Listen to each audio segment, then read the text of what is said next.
Industri kreatif bergerak seperti sebuah ekosistem yang mempunyai hubungan simbiotik di antara pelbagai pihak. Dari artis, penggubah dan pencipta lagu kepada penerbit, syarikat rakaman dan sebagainya. Kita seringkali mengenal siapa penyanyi yang berada di depan kamera mempersembahkan lagu-lagu mereka. Tetapi kita tidak kenal ataupun mengetahui siapa yang bekerja di belakang tabir. Mereka yang bertanggungjawab menghasilkan lagu-lagu berkenaan. Salam sejahtera, saya Tony Yusof, pengacara anda dalam Dunia Insan Kreatif, sebuah rancangan temu bual mingguan mengenai industri kreatif yang disiarkan secara eksklusif hanya di TVS. Minggu ini, saya akan bawa anda berkenalan dan berjumpa dengan pejuang seni, anak jati Sarawak yang telah berjaya menempa nama di luar negara selain bekerjasama dengan nama-nama besar di Amerika Syarikat.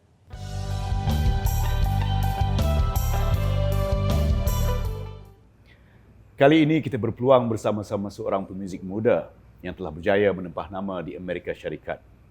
Born and raised in Kuching, Sarawak, he is an award-winning musician and producer with a resume that covers collaborations with big names in both the American and the Malaysian music scene. And as a Sarawakian, I am truly proud of this young man and his achievements, and this is just the beginning. Welcome to Dunia Insan Kreatif, Alvin Wee. Dan untuk pengetahuan para penonton kita di sana, Alvin sedang berada di Los Angeles sekarang ini dan sudah tentu temu ramah ini dilakukan secara online. How are you, Alvin? I'm doing very well. Thanks for asking. How are you? I'm good, man. And what's the time over there? It's around 7 p.m. right now. So, like in the evening, it's dark, warm. 7 p.m. It's 11 a.m. over here. Yeah. And I miss you, man. I haven't seen you in how long now? A few years? It's been a couple of years, but yes, I do miss you, dude. You're looking good. You're looking good. Yeah. Thank you very much. Yeah. You yourself, likewise. Thank you. Okay, let's get right into it. So, your impressive portfolio, which includes, a long list of achievements here. Okay, you produced songs for big singers like Christina Aguilera, Yuna, Zee Avi, and you've worked with Pharrell Williams, Hans Zimmer, Henry Jackman. You've produced the award-winning Arena Cahaya, for instance, and you produced music for Disney's Mulan, Kung Fu Panda, Kingsman, Final Fantasy, and you've been a TED speaker. The list just seems to go on and on, right? Now, out of all of this, which, if you had to say one, which would be your most memorable project so far? Honestly, I would say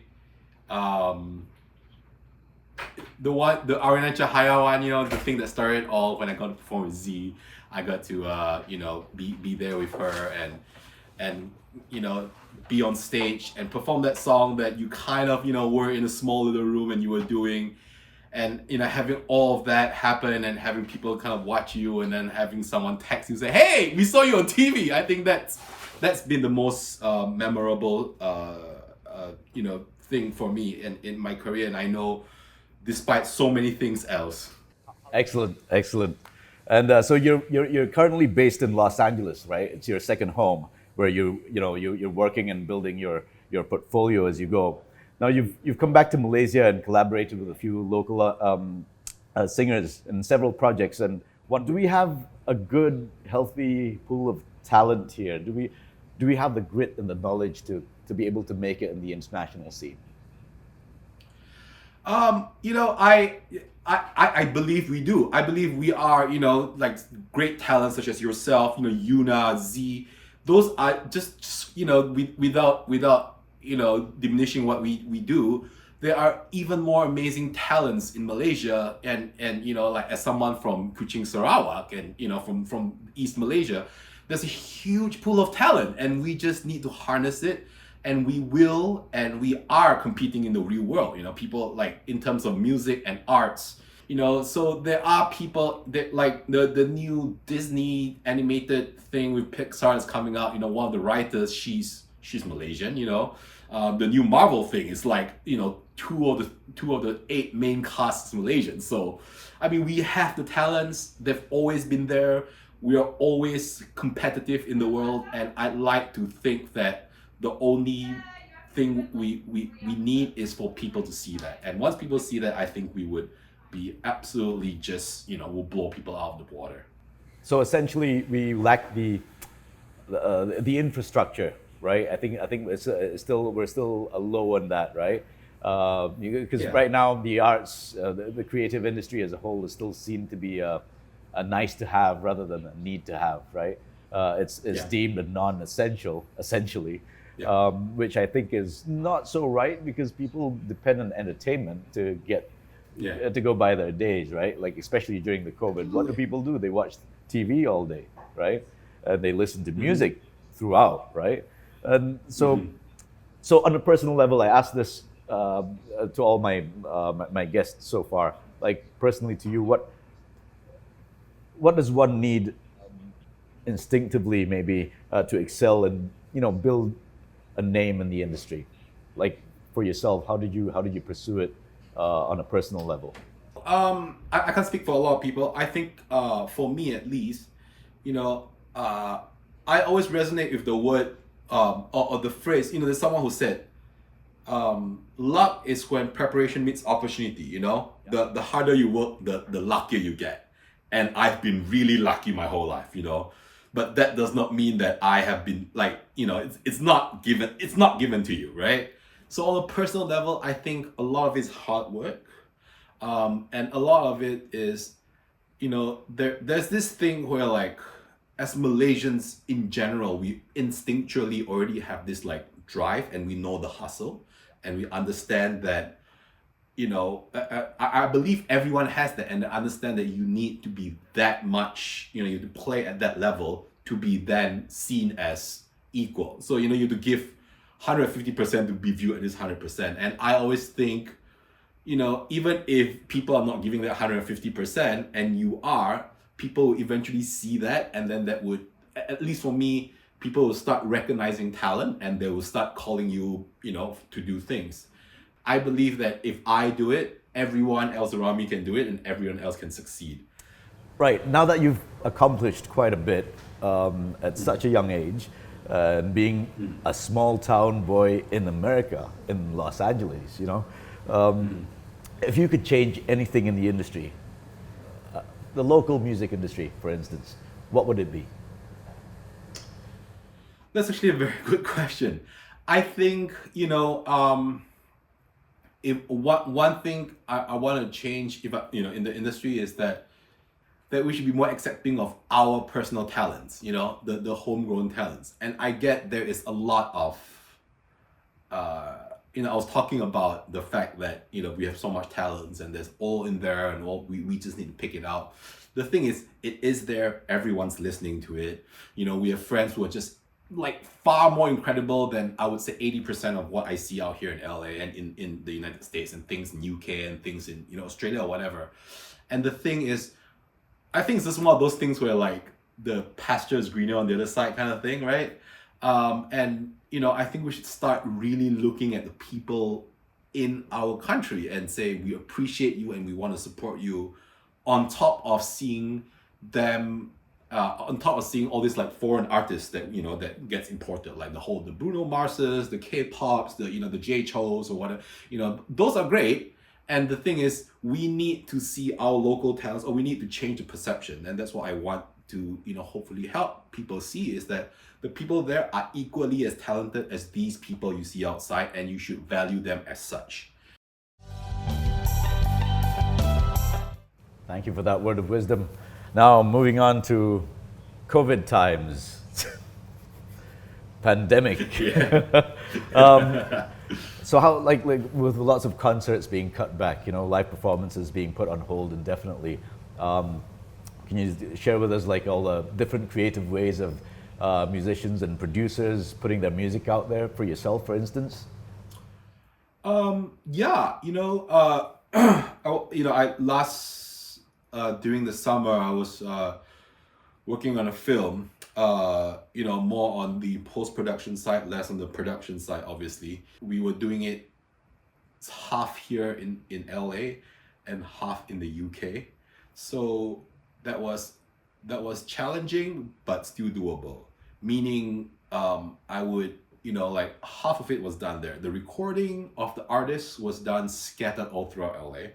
So we had them record in their houses with their own setups, and they send it over. Then I package it and I send it over to the UK, and they get it done. And then when I'm working with songwriters, there's a lot of back and forth. Like with the Malaysia Day I did with Anne-Marie, who happens to be Malaysian, but she's again, another talent out here in LA, and she's very, very successful and very talented. We didn't see each other through the whole project, but we had a lot of Zoom sessions. We spoke about lyrics, and then there's a little back and forth, and then I work on the music and say, hey, I call her and say, hey, can we do this? And then she does it, she sends it back to me. So there is that collaboration. And then the last thing that I think you see a lot of with like mainstream pop artists is this live stream thing, how to monetize doing virtual concerts. Once that goes forward, that's another revenue stream that we can people watch virtual concerts. I sure as hope that, things get back to normal as soon as possible, because I do miss physical performances, actual going to a place to watch a performance going on. I don't think anything can take that, can replace that, right? That's just that will be the pinnacle. I mean, that's part of human nature, is to enjoy a physical show, right? Yeah. Well, Right. Well, all the best, dude. Thank you so much for taking the time to be with us today. I really appreciate it. And like I said, I miss you a lot. I hope to see you back here again very soon when the world gets back to normal again. All right? Yeah. Okay. Thank you so much, Alvin. You take care. Thank you. You too. Thanks. Thanks, Tony. Itu dia Alvin Wee yang berada di LA sekarang ini, dan kita sama-sama doakan agar dia sihat dan sentiasa sihat dan akan kembali tak lama lagi, especially kalau Malaysia dah balik kepada keadaan normal ya. Dan jangan ke mana-mana, selepas ini kita akan bertemu lagi dengan seorang ikon muda yang telah mengharumkan nama Sarawak di luar negara.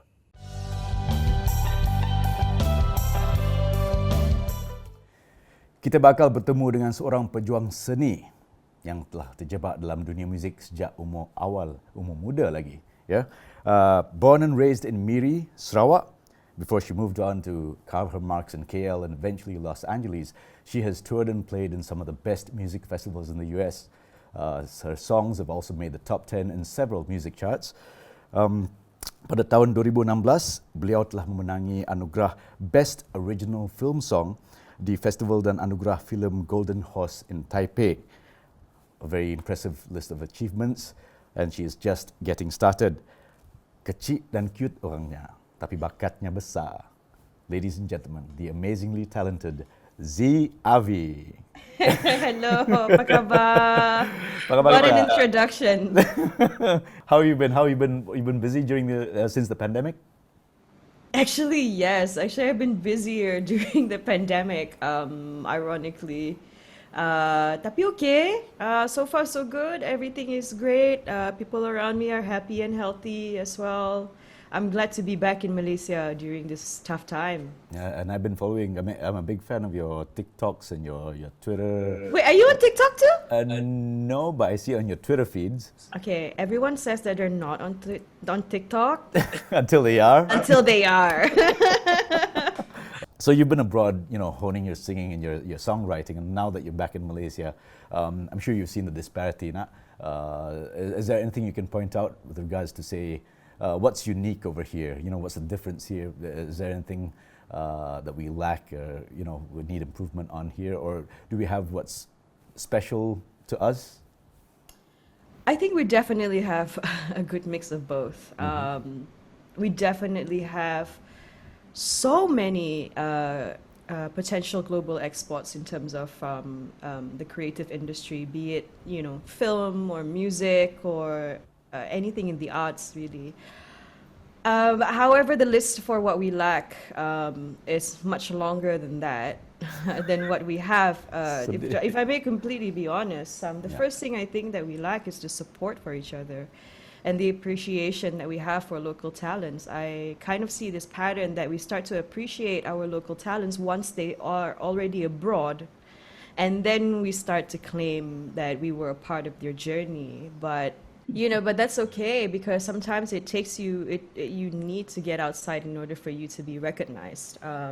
Which for me, I feel like we have so much capabilities of changing that narrative between all of us because it's such a small scene here. No matter which industry you're in, film ka, music ka, everybody knows each other, everybody talks.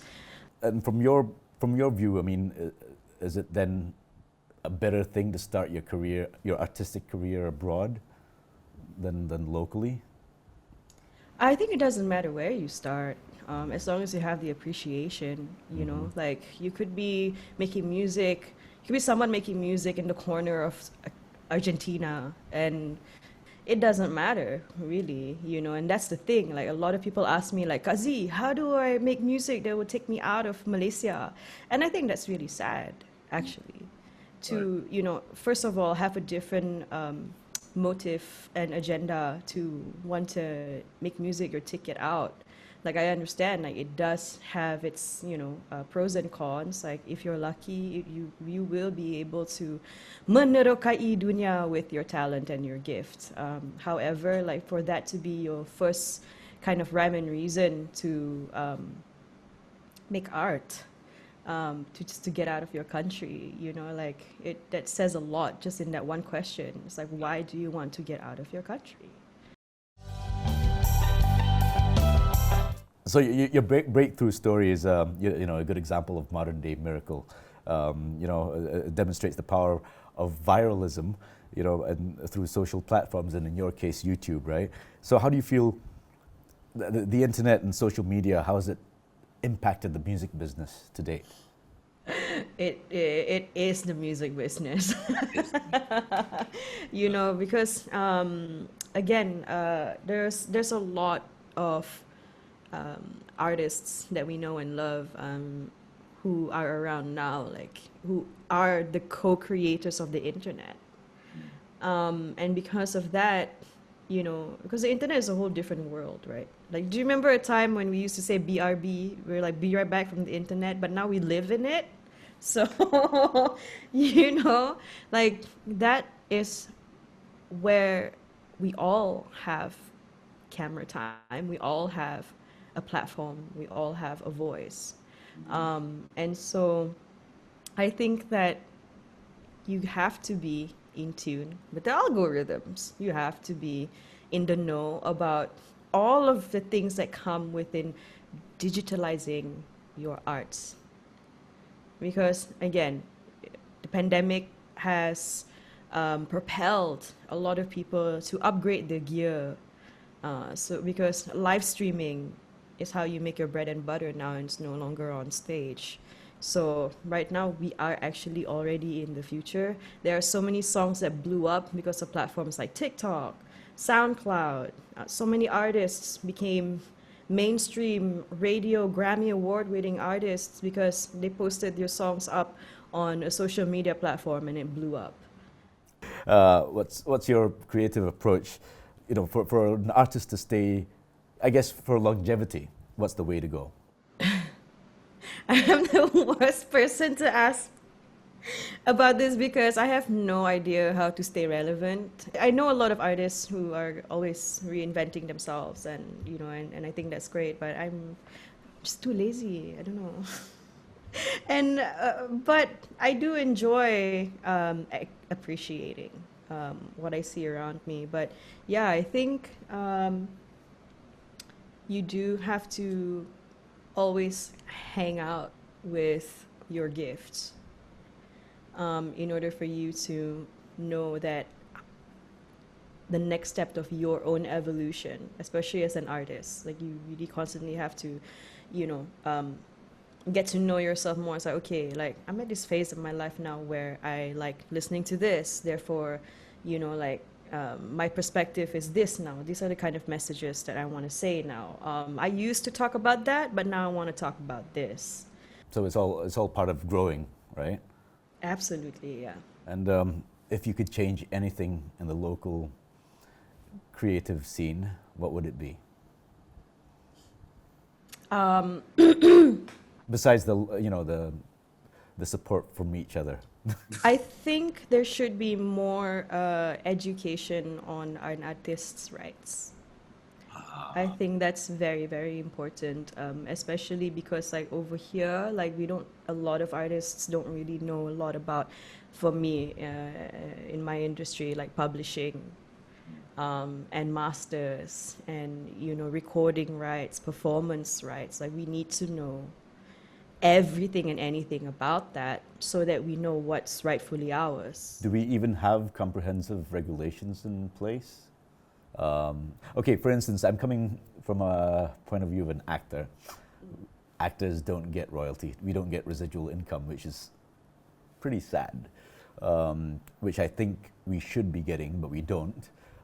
So actors tend to not even think about all these, rights issues and all that because we've never had Because you are artists. That's the thing. Yeah. We are artists. Like it took me a long time to really, care about my finances. It took me a while to really like look my numbers in the eye and not be scared of it. And it definitely took me this long to figure out what publishing is, what royalties are, what performance rights is, and how it works in our country. I couldn't agree more. I couldn't agree more. It's so important, and it's something that we've overlooked for so long. Okay, well, finally, can you share some of the, what's in the pipeline for yourself, or what are you busy on now? I am currently working on some new content to kickstart my YouTube again, which I'm very, very excited about. It has a lot to do with the emotion and the feeling of nostalgia. So I hope people will really like it because I'm really enjoying creating them so far. And I hope to write more new songs next year. And yeah, I just hope to be working together with some of the the key musical influential key leaders of the music industry here. Well, thank you very much. Thank you so much. Yeah. I'm looking forward to your future artistic endeavors. Yeah. Okay, itu dia tak lain dan tak bukan Zee Avi, ladies and gentlemen. I'm a fan. I'm a big fan.